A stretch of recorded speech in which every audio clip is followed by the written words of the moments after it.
You know, Nintendo always gets a bad rep. They're always saying, oh, they don't make very good games, or their first party games aren't that great, or there's really nothing to play on the Switch too. But man, are they wrong about Splatoon Raiders. So why do I think they got it right?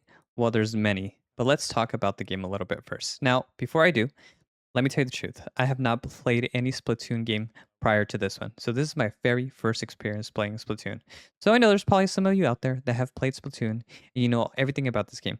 That's not me. I want to tell you my experience as someone who's new to the franchise, someone's new to this type of game. And here's what I can tell you. It's fun.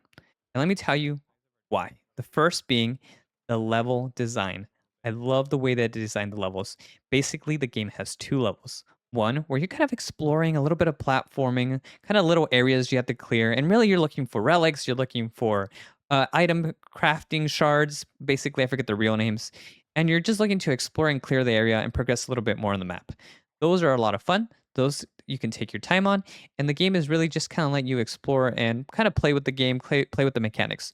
Now, when the game really turns on the difficulty is when we do the second type of levels, the ones where actually drilling down into the Earth's crust and going further and further and further into missions. The reason why these levels are so much fun is because the enemies just keep coming. There's swarms and swarms of them. And every time you complete a level, the sub level below it gets even more difficult.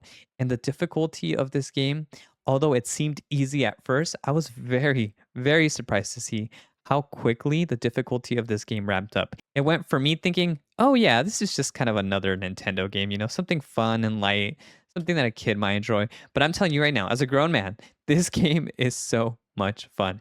The difficulty is real and it takes you as a player seriously. You actually do need to grind. You actually do need to request friend help to complete some of these levels because man, are they hard.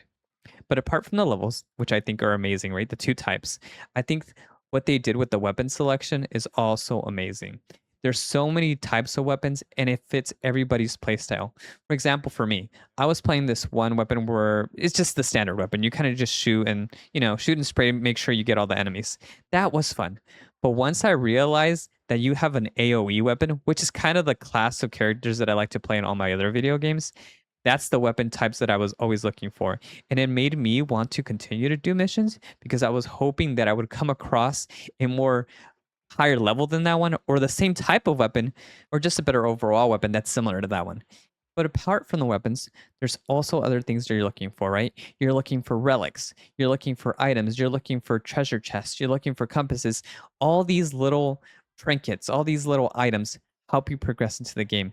And because they're necessary for progression, you want to keep progressing and you want to keep playing levels and you want to keep unlocking every portion of the map because the further that you progress, the higher your damage will be and the more chaos that's going to come out of every level that you are going into. And I've been on social media. I've seen some crazy, crazy Splatoon Raiders raids that I've already seen, and it's only been out for a couple days. That lets me know that the game designers knew that this game was going to be very addicting and very fun because they made the ceiling of how difficult and how crazy you can build your characters extremely high. How long is it going to take me to unlock that kind of progression? How long is it going to take me to become that overpowered and OP in a video game? And that's something that I really enjoy about games, where your character can become super strong. And it looks like this game is one that lets you do that. And so, yeah, this game has a loop, has a game progression that you just want to keep playing. You want to just keep seeing how difficult it can get. You want to see how more powerful your character can get. But again, I've only played a couple hours. I want to see what more the game has to offer. And these are just my initial thoughts. Anyway, that's it for me. If you like this video, consider subscribing because I'm going to be streaming more of this game soon. And thank you again for watching, and I'll see you all next time.